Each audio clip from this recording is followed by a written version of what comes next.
Hello everyone, and welcome to the online lecture for college algebra. In this video, we're going to cap off chapter 2 with section 2.5 on inverse functions. So let's start by describing what an inverse function is, or more specifically, what an inverse function is meant to do. So first things first, as far as notation goes, we denote the inverse of a function f with the symbol f, and it looks like it's raised to the negative first power. But that's just the symbol that we use for inverse in mathematics. So this is not actually f to the negative first power. This will not be 1 over f. Property of exponents do not apply here. This is just read f inverse. If it were actually f to the negative first power, it would be in parentheses, and then it would be raised to the negative first power. So with the notation out of the way, let's again talk about what this is meant for. So remember, by definition, a function is a rule that takes an input from the set called the domain and transforms it into a unique output from a set called the range. So it takes an x most of the time and turns it into a y. What f inverse is meant to do then is reverse that process. It goes backwards. It reverse engineers the function f. So if you have a function f such that f of 2 is equal to 8, for example, then if you knew what its inverse function, f inverse, was, f inverse of 8 should go back to 2. So this is the key concept, a function meant to go backwards compared to its counterpart. But before we start talking about how we actually find an inverse, it turns out that not every function has an inverse function. And so we have to start by asking ourselves, is the function invertible at all? So let's talk a little bit more about this question. Is the function invertible? And it turns out that's equivalent to asking if it has a property that we call one-to-one, because a function is invertible if and only if it has this property that it is one-to-one. And we say that a function is one-to-one if every element in the range corresponds to a unique element in the domain. So this is kind of a flip from the actual definition of a function. Back in section 2.1, we said that a relationship was a function if every element in the domain corresponded to a unique element in the range. Now it also has to go in reverse. Each element in the range also corresponds to only one element in the domain. For a discrete function, a list of ordered pairs, what this ends up meaning is that now y values can also not repeat.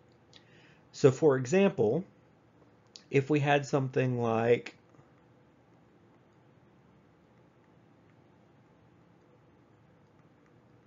this, back in section 2.1, we asked ourselves, is this a function?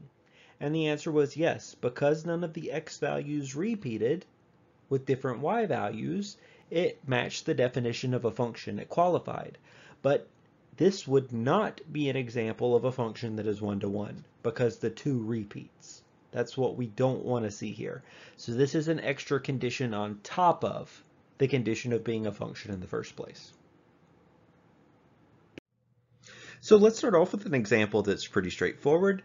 Try pausing the video here and see if you can determine whether each function is one-to-one and therefore invertible. All right, so again, keep in mind what we're looking for here is repeating y values. So in part A, we've got 4, 6, 8, 10, and 15, none of which repeat. So the answer is yes, this function is one-to-one, which, by the way, this is what one-to-one looks like fully written out. Sometimes it is also abbreviated like this, just for shorthand notation. In part B, on the other hand, we have a bunch of violations. 9 repeats twice, 8 repeats twice, and 7 repeats twice. None of this is okay. Even just one violation would be enough to say, no, this is not an example of a function that's one-to-one. And we'll talk about why this feature is so important a little bit later on when we talk about how to find the inverse. Now, before we take over to the next slide, let's think about what this would look like if we were to graph these ordered pairs. And I'm just going to do one quick example here of two ordered pairs that repeat the same y value. So let's say we've got 1, 2, and over here to the left, we've got -1, 2. So the x value is not repeating here, but they are at the same height, the same y value. That means that both lines can be passed through by a single horizontal line. And so with that in mind, let's take a look at what one-to-one looks like for continuous functions. So for a continuous function, we say that it is one-to-one and therefore invertible if and only if no horizontal line crosses through the graph more than once. This is called the horizontal line test. All right, don't get that mixed up with the vertical line test that we talked about back in section 2.1. These are two different things. The vertical line test tells you whether or not something is a function. If it fails, it's not a function, which means a lot of the theorems that we build up in future math classes don't apply to it. What we're talking about here is an additional property called one-to-one. And if a horizontal line passes through the graph more than once, then we would say that this is not one-to-one. And therefore, you would not be able to find an inverse function for it, right? Remember, one-to-one and invertible are the same thing.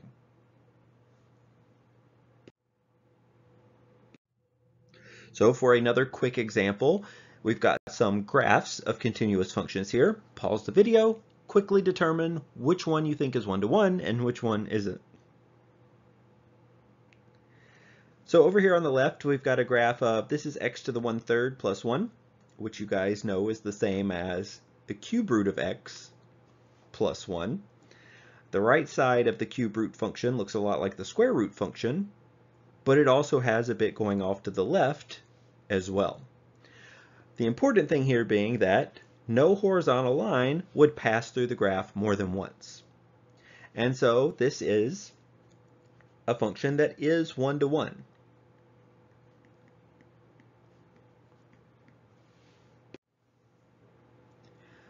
Over here, we have the graph of a trig function called sine, and sine is definitely not one-to-one. In fact, this is a graph that keeps going forever in this waveform, and a horizontal line drawn between a y value of -1 or +1 would actually pass through the graph infinitely many times. Very not one-to-one, which causes us all kind of issues actually in trig, because that means that sine is not invertible. At least not with doing a trick called restricting the domain and only looking at a piece of the graph. Now let's take a look at an example where we're asked to determine whether a continuous function is one-to-one from its equation. And you'll notice that all of these equations are functions that we should be familiar with from the transformations back in section 2.3. Because the idea is still the same. You want to picture the shape of the graph and determine whether it would or wouldn't pass the horizontal line test. So with that in mind, try pausing the video here and determine if the following functions are one-to-one. Well, in part A, we've got h of x is 4x minus 9. This is a line, mx plus b. And on top of that, it's a line with slope 4. So this is a line that would look something vaguely like this, without going into a lot of detail.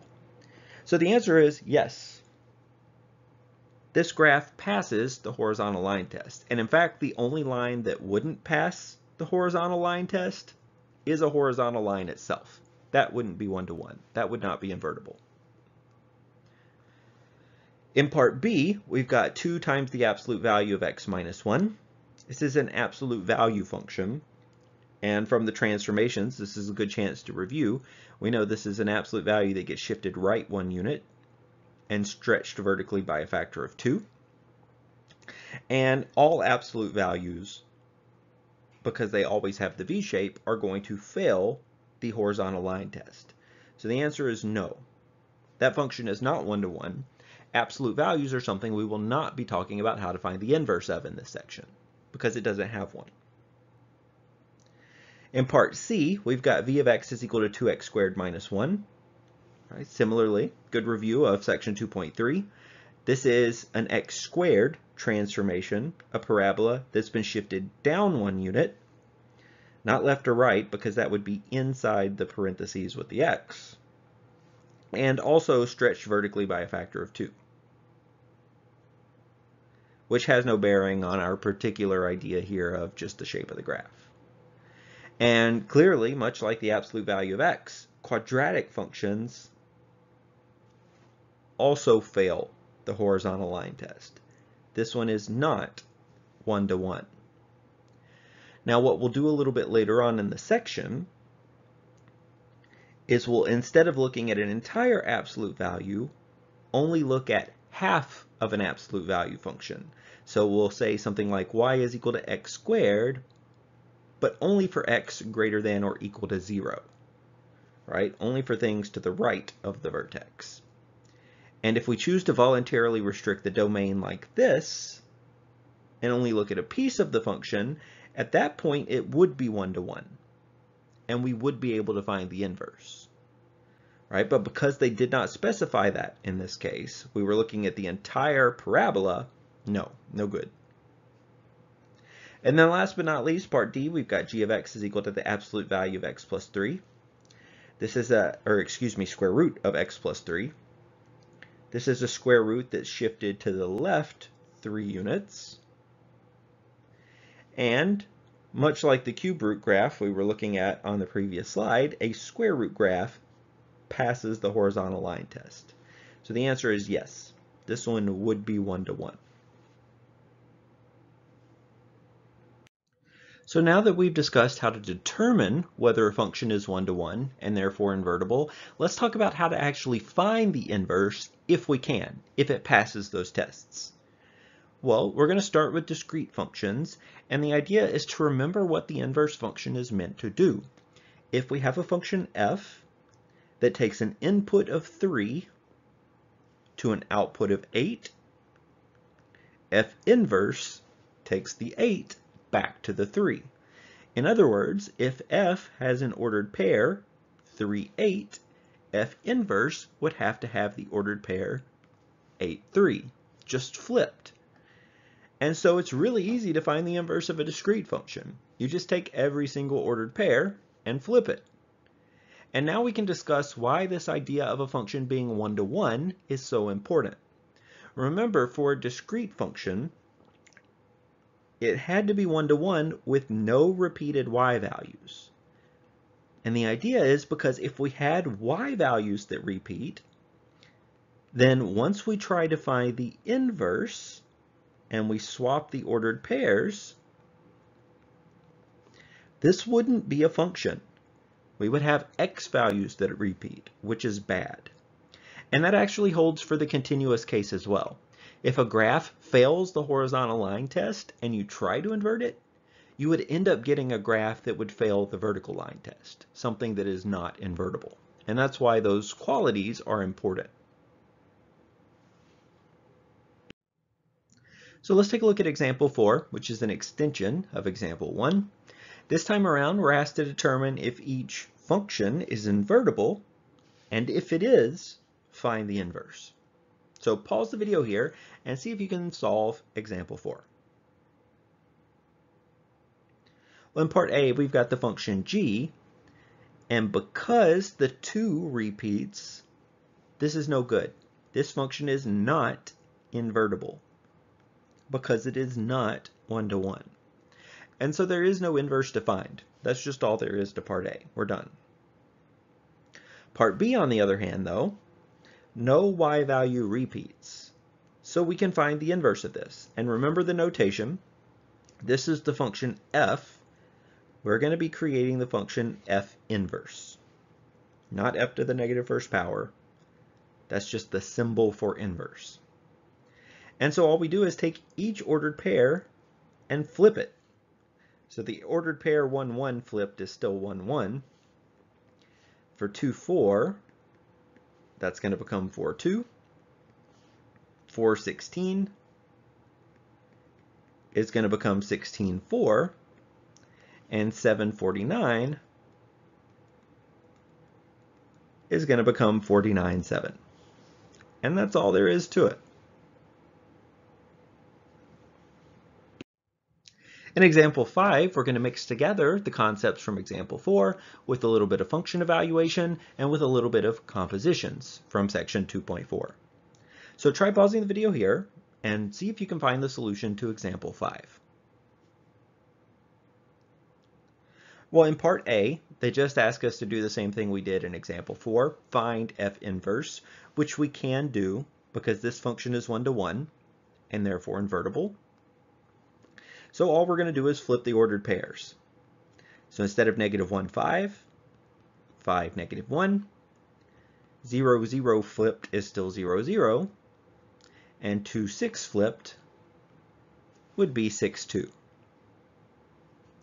In part B, we're asked to do function evaluation, f inverse of 5. So f inverse takes 5 and turns it into an output of -1. And then in part C, we're asked to do a composition, f inverse composed with f of 2. So this would be f inverse of f of 2, and we're going to start on the inside and work our way out. So for the inside, we're evaluating the original function f of 2. So we go back up to what we were given in the problem. F takes 2 and turns it into an output of 6. So that evaluates the inside. And now it's f inverse's turn. F inverse of 6 would take 6 and turn it back into 2. And again, this is kind of the idea of what the inverse function is supposed to do. It's supposed to go backwards, reverse engineer the function. So f took 2 and turned it into an output of 6, and f inverse just reversed that process and took it back to the 2 that it came from. So now let's discuss how to find the inverse function of a continuous function defined by an equation. Well, for a discrete function, what we essentially do is we take each ordered pair and we swap the x and the y value. We swap x and y. And that's going to be the exact same thing that we do for the continuous function as well. We're going to swap x and y. But once we do that, y will end up tangled up inside of the equation, so we'll need to resolve the equation for y. And so this ends up being something called the swap and solve method. And so there are 4 steps in total of the swap and solve method. 2 of them are purely a notation thing. So step 1, if it's written in function notation with f of x, g of x, whatever of x, the first thing you want to do is swap that out with the letter y, because we need a y if we're going to swap x and y. All right, so again, that's purely a notation thing. Step 2, the swap of the swap and solve, swap x and y. Step 3, now that y is tangled up inside of the equation, you need to get it by itself again. So solve for y, get it on the side by itself. And then the last step is another purely notation thing. Once you've swapped and solved, you have found the inverse function, but you need to indicate that by now replacing y with the notation for the inverse function, f inverse, g inverse, whatever function you might be working with here. The letter f is just a placeholder for whatever the name the function might have in your particular problem. Now, for the most part, you'd be done at that point, but if you're working with square root or parabolas, or portions of parabolas restricting the domain, like we alluded to earlier, it's important that you check the domain and the range of both the original function and the inverse function. What you should find is that because you are swapping x and y, the domain, which is associated with x, and the range, which is associated with y, also should be perfectly flipped when that happens. In other words, the domain of your original function becomes the range of your inverse, and the range of your original function becomes the domain of your inverse. If those don't match up properly, then there are some either restrictions that you missed or some restrictions that you might need to put in place in order to make sure that that happens. But we'll cross that bridge when we come to it in an example. For the most part, the domain and range is not something you're going to have to be too fussy about. It's specifically when dealing with square roots or x squareds that it comes into play.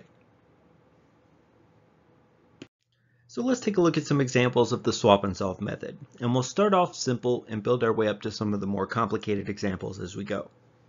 So part A of example 6 asks us to find the inverse of the line negative 2x plus 5. So try pausing the video here and see if you can use the swap and solve method to find f inverse. Well, first things first, if we're going to swap, this is just a notation thing. It would be helpful to have a y. So I'm going to replace this with y is equal to negative 2x plus 5. Now for the swap part, y becomes x, and every x becomes y. So if you have multiple x's, they will all become y throughout this step. And now our y is tangled up in the equation, so we need to solve for y. First things first, I'm going to subtract 5 across to the other side. And then I'm going to divide by negative 2. And so now we've got y on the side by itself. This is y is equal to x minus 5 over negative 2. And there are a couple different ways you could write this. You could split it up into negative 1/2 x plus 5 halves, for example, by splitting up the fraction into two parts. Or you could even leave it in fraction form, and just divide the negative sign from the negative 2 in the bottom into both pieces. Again, just a lot of different formats for the same answer. But this is fine. But before we're done, we need to replace this y again. And now that we've solved for y, this would be f inverse of x is equal to x minus 5 all over negative 2. So now let's take a look at one that's a little bit trickier. And this is going to involve that approach that we first looked at back in section 1.2 when we were solving formulas for a specified variable. So we're going to end up needing to group up like terms and then factor out the variable in common in this case. So let's try it out. First things first, like always with the swap and solve method, I'm just going to swap out g of x with y. And now for the swap part, y becomes x, and both x's become y's. And this is why solving for y is a little bit trickier, because you have it in both the top and the bottom of the fraction in this case. Well, first things first, we need to get rid of this denominator. So I'm going to multiply both sides by y minus 3, just like when we solve rational equations, to cancel that out. And now I want to get rid of these parentheses. Dividing by x here wouldn't really help because then you'll end up with this y trapped in a fraction again. We don't want to introduce more fractions into the mix. So instead of dividing, I'm going to multiply. I'm going to distribute the x through the parentheses. So in the first term, that would give us x times y, which just is xy. And we have minus 3 times x. And this is going to be equal to 2y plus 1, the numerator of the fraction on the right-hand side. And now this is what I was referring to before. Our y is trapped in two places in this equation. We want a single y, just y is equal to some function of x. And in order to make that happen, I'm going to group up my y's and factor it out. So let's say I choose to move my y's to the left. It doesn't matter which side. So on the left-hand side, I've already got the xy. I'm going to subtract the 2y over to the left. This 3x I'm going to move over to the right, so I'm going to add 3x to both sides. And then we still have the plus 1 hanging around over on the right as well. Now these two terms have a y in common, so by the greatest common factor method, if I factor a y out, we'll be left with x minus 2. still equal to 3x plus 1. And now to solve for y, I can just divide both sides by x minus 2.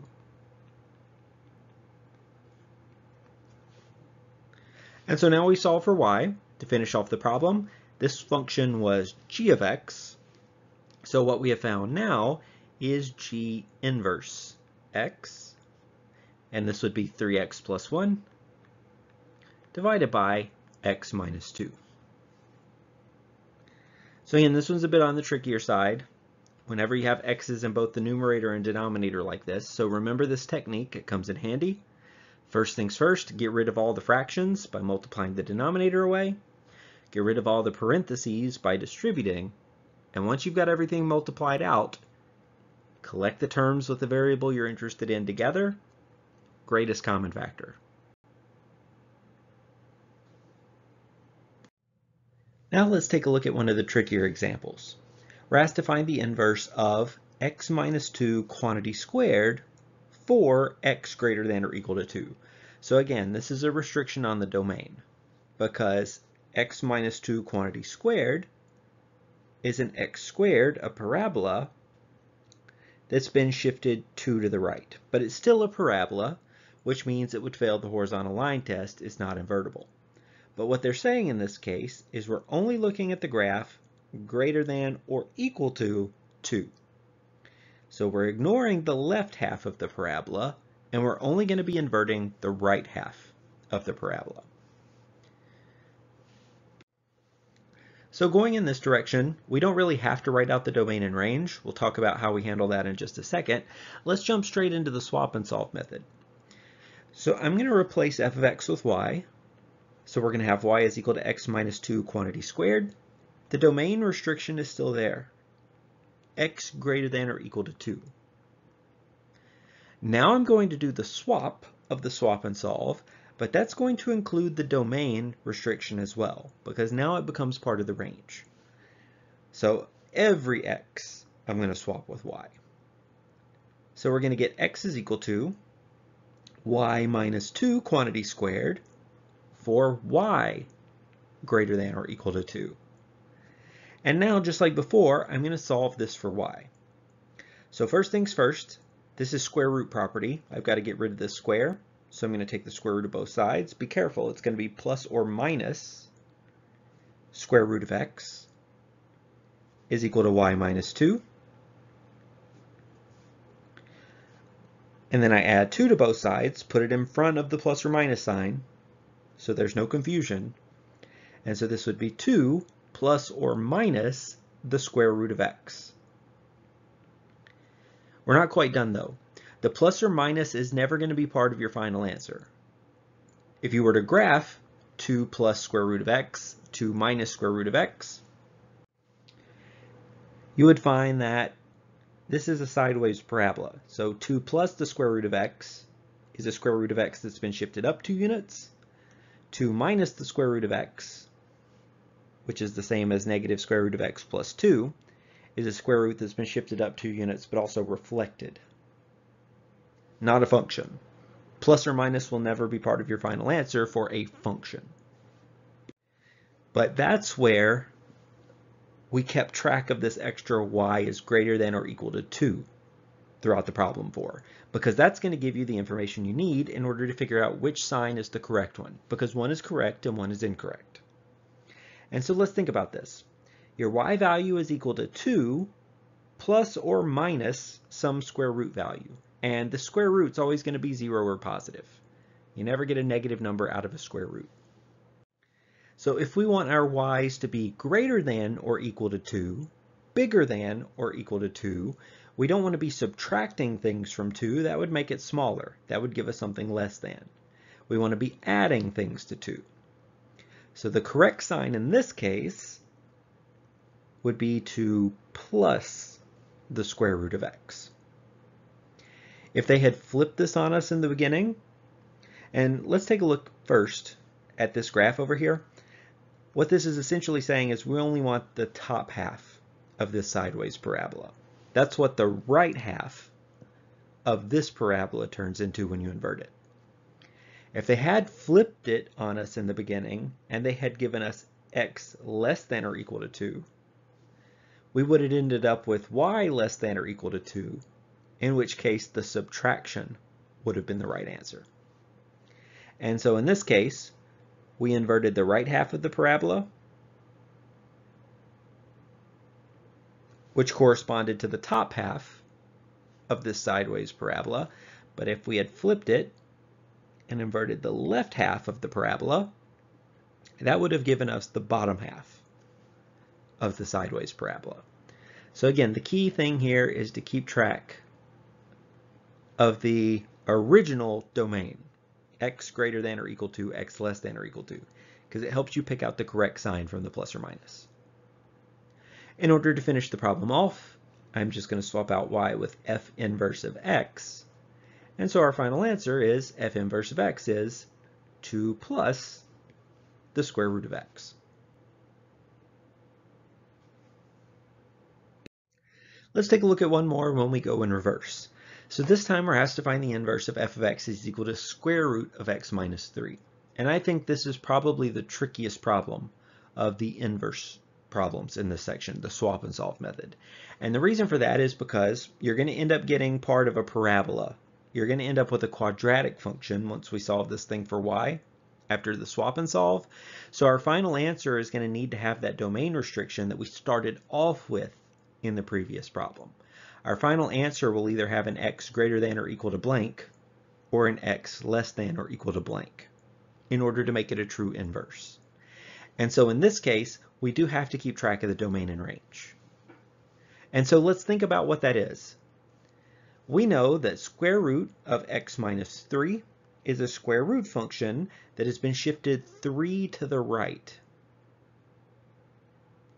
So the graph looks a little bit like this. So the domain of this function, x values, would be 3 to infinity. We found that by equations earlier on in the chapter by just setting the inside of the square root greater than or equal to 0. The range, the y values of this function, goes from 0 to infinity. And this is actually the most important point. Writing out the domain is nice, but the range is really the key feature here that we need to keep track of. And you'll see why in a second. All right, so we're done with that for now. Let's go to the swap and solve method now. We won't revisit this until the very end of the problem. So now I'm going to write y is equal to square root of x minus 3. Swap. So the y becomes x. The x becomes y. And now I need to solve this for y, so I got to get it out of the square root. First things first, I'm going to square both sides of the equation. So we get x squared is equal to y minus 3. And then I just add 3 to both sides. So we have y is equal to x squared plus 3. But that's not the final answer, because x squared plus 3 is a full parabola. And this thing's not even invertible in the first place. This is not the inverse of the square root function that we started with. And so here's where we have to manually indicate the domain this time around. So let's go back to what we were talking about earlier when we first introduced the concept of the swap and solve method. Because we're swapping x and y, the domain and range flip. So if for f, the domain was 3 to infinity, for f inverse, the range would be 3 to infinity. And we can actually see that from this parabola. No matter which side of this parabola we end up going with, the range is still going to be from 3 to positive infinity. Now for the more important point, the original range of f was 0 to infinity. So that flips now, and the domain of f inverse becomes 0 to infinity. And this is how we indicate our final answer in terms of x. So what we're saying is we want the x values from 0 to infinity. We want the right half of the parabola. Only stuff 0 and greater. And so we indicate that in our final answer by saying x, this is described in terms of domain, x greater than or equal to 0.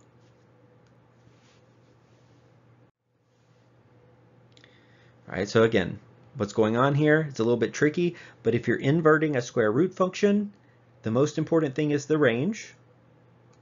Then when you invert it, the range becomes the domain, and you describe that domain in terms of an inequality with x. And so that's pretty much it, but to finish off our answer, one more time, I'm going to replace y with f inverse of x is equal to x squared plus 3 for x greater than or equal to 0.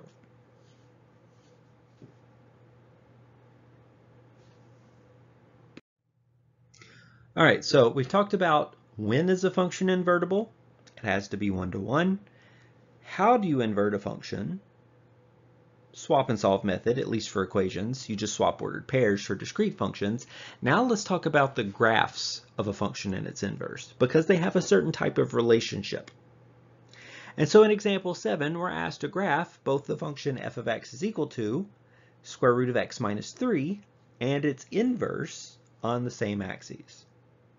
Now this is actually the problem we were just working with in example 6, so we know what its inverse function worked out to be. It was x squared plus 3 for x greater than or equal to 0, the right half of a parabola. But let's say we didn't know that. You don't necessarily have to find the inverse to make this happen.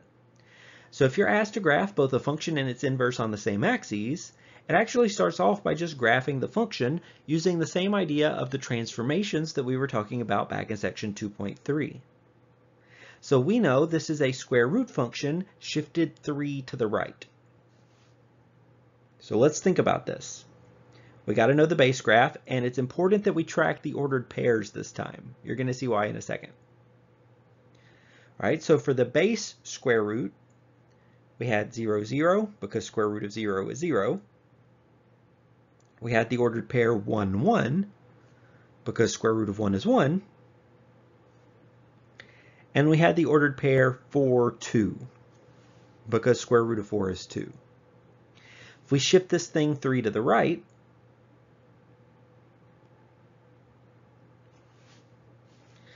our first ordered pair is now going to be an x of 3 and a y of 0. Shift the second ordered pair 3 to the right, we would have 4, 1. And shift the last ordered pair 3 to the right, add 3 to 4, you would get 7, 2. It's a little bit tricky to graph here. I'll do that in more detail in just a second. In other words, we want a table of ordered pairs. 3 for square root functions. And you can also just ask yourself what you could plug in here to get the inside to be 0, 1, and 4. So to get 0 on the inside, we would plug in 3.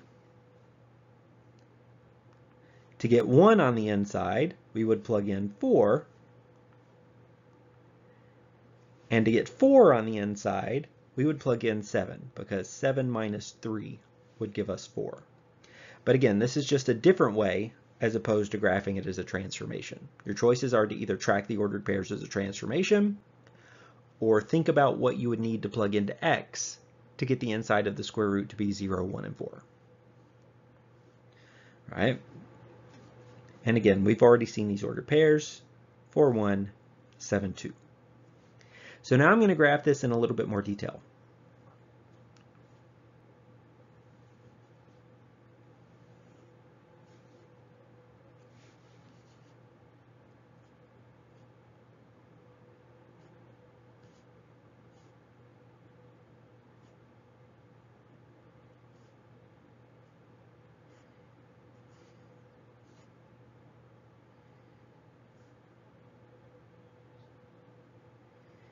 All right, so that's our square root function that's been shifted to the right by 3, and this is my function f.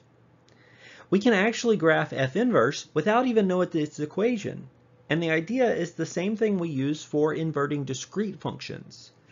When we were inverting discrete functions, we just flipped the ordered pairs. The same thing happens with continuous functions because of the swap and solve method. Right? That's what an inverse function is designed to do. So if the ordered pair 3, 0 is on f of x, then the ordered pair 0, 3 would have to be on f inverse. Just flip all the ordered pairs. If 4, 1 is on f of x, 1, 4 would be on f inverse. And if 7, 2, 2, 7. And so let's plot those ordered pairs and see what we get.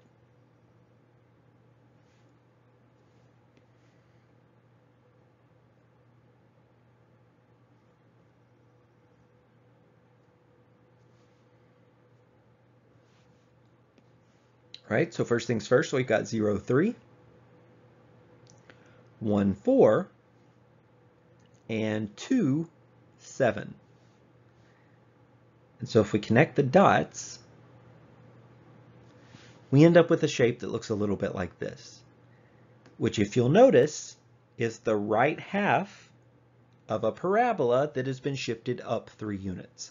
This is what we expect to see based off of the actual swap and solve method that we did in example 6.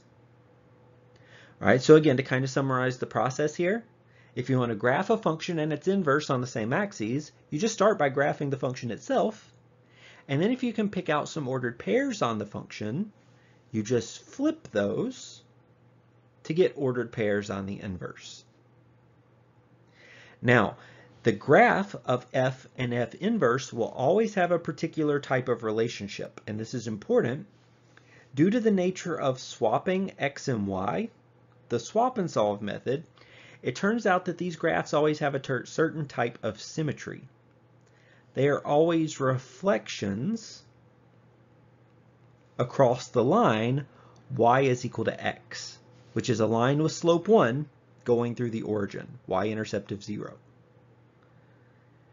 And so if you notice this point down here, if you think of this dotted line as a surface of a mirror, this point gets reflected across to the other side, the same distance. And this is not going to be perfect, of course, because I'm drawing this by hand. This point is going to get reflected across, same distance to the other side. This point down here is going to get reflected across, same distance in the other direction. These lines are reflections, these graphs are reflections across the line y is equal to x. And that will actually always be true of a function and its inverse, no matter what.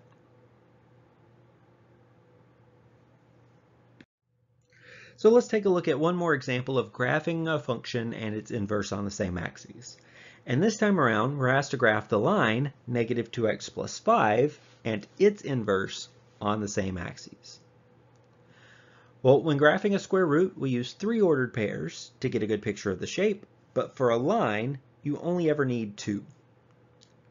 Because if you've got 2 points, you can just draw a straight line going through the 2, and you've got a good picture of the graph. So at this point, you could just choose any x value here that makes the problem work out nicely. So let's say I pick out an x value of 0. If we plug that back in, the negative 2x goes away, and we just get a y value of 5. And maybe I pick an x value of 1. If I plug in an x of 1, this is negative 2 plus 5, which would give us 3. So let's see what this line looks like. This is a line with a slope of negative 2 and a y-intercept of 5.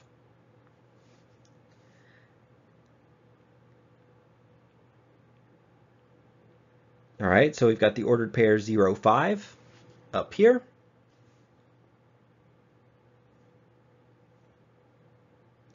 We've got the ordered pair 1, 3 down here. You could plot some extra points if you really want to be thorough. And so what we get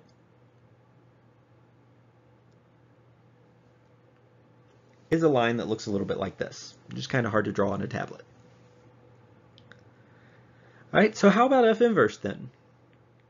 Again, you could do the swap and solve method to find the equation of F inverse. You don't have to. Because if you know ordered pairs on F, you just flip them. So instead of 0, 5, we would have the ordered pair 5, 0.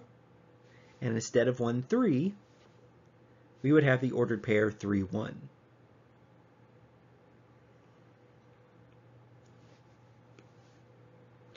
All right, so 5 to the right, 0 up and down. 3 to the right, 1 up. So these would be the two ordered pairs. And a straight line going through these 2 points would look a little bit like this.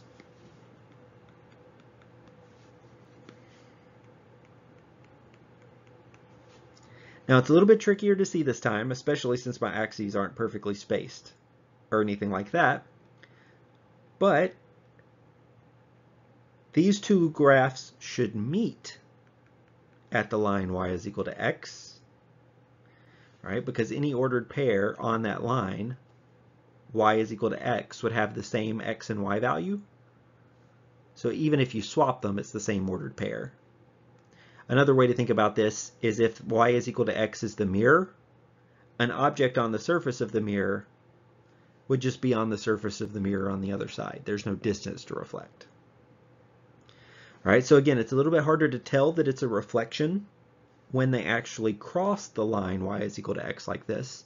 But essentially what's happening is that this green part down here is being reflected to this black part up here, and this black part down here is being reflected to this green part over here. And so it does hold up the relationship we would expect it to.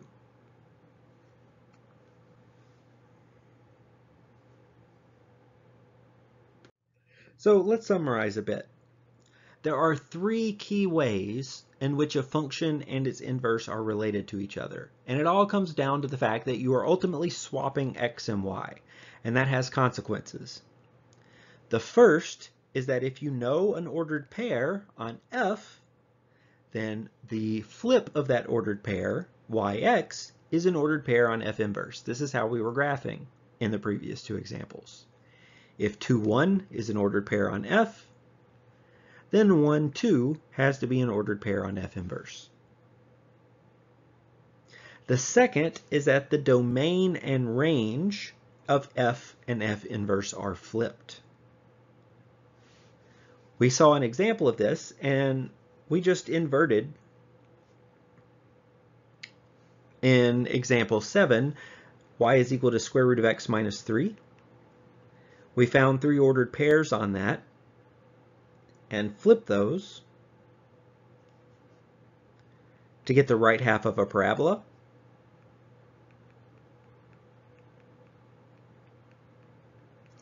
And even just looking at the graph, you can tell the domain and range flips. The x values for this function would be 3 to infinity. The y values for this function would be 3 to infinity. Domain becomes range. The y values for this function are 0 to infinity. The x values for this function are 0 to infinity. The range and domain flip. And then the last but not least is that the graph of f and f inverse are always, without exceptions, reflections across the line y is equal to x, the line of slope 1 that goes through the origin. For the last type of problem in this section, what instead we're going to do is look for a test for whether or not 2 functions are inverses. So we're not going to be given a function and asked to find its inverse. We're instead going to be given 2 functions and asked, are these 2 inverses of each other? And the swap and solve method is not how we do that. Instead, we use the fact that if you compose a function and its inverse, because they reverse engineer each other, they cancel each other out. So if you have two functions, f and g, that are inverses of each other, f composed with g of x, g of x takes x to a certain y value, f takes that y value back to the x that it comes from. All right, so they compose each other away and just give you x. But that by itself is not good enough. You also have to show that the composition works in the other direction as well. G composed with f of x also cancel each other out and just give you x. So if a composition of two functions in both directions just gives you x, the functions are inverses of each other. If they give you anything else, if you compose and you get x plus 1, or you just get something messy that doesn't simplify, then they're not inverses of each other. It has to work out perfectly. So we're asked to perform this test in our final example of the section. We're given two functions. F of x is 4 minus 1 over x. G of x is 1 over 4 minus x. We're asked to compose them in both directions, f of g, g of f, and determine if they're inverses of each other. So that's what we're going to do. Let's start with f of g. All right, so the g of x here inside the parentheses is the whole function, 1 minus 4 over x. So we're going to take this, we're going to plug it into f. So this is going to be 4 minus 1 over, and I'm going to replace that x with everything in the parentheses here. 1 minus 4 over x. Now here's something that comes in handy from time to time. 1 divided by 1 divided by something. So we know that dividing by a fraction is the same as multiplying by its reciprocal. So 1 divided by 1 over a would be the same as 1 times a over 1. But that's just 1 times a, or a. So for example, if you did 1 divided by 0.5, that would be the same as 1 divided by 1/2, which you would just flip that, and it would be 1 times 2, or 2. So applying that to the algebra here, the 4 out front is still there, but if you have 1 divided by 4 minus x, you multiply by the reciprocal of this fraction, and you're just left with the 4 minus x. In parentheses, because we are subtracting all of that. And so if we distribute that minus sign through, this becomes 4 minus 4 plus x. The 4 and the minus 4 cancel, and we just get x, which is what we want to see. So the composition worked out in that way. That's not good enough though. We also have to check g of f of x. So g of f of x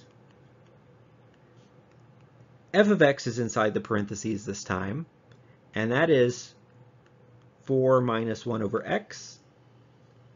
And we're going to take all of this and plug it into the function g.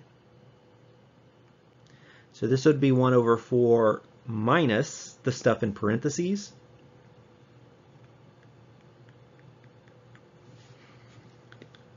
Four minus 1 over x, that just got plugged in.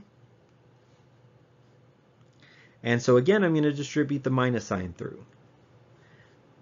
This is 1 over 4 minus 4, but then you have minus a negative, so plus 1 over x. The 4 and the minus 4 cancel each other again, and so this is 1 over x, which by the same idea that we did above, would be 1 times x, or x. So it worked out in that direction as well.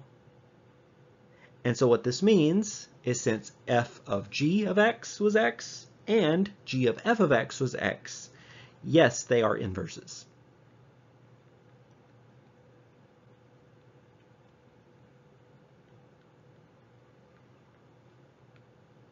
Or another way we could write that is that g of x is the inverse of f, is equal to f inverse of x.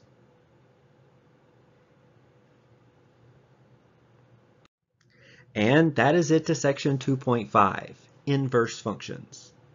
So in terms of what you should expect from this section, types of problems, given a discrete or continuous function, equation, or graph, you should be able to determine if it's one-to-one.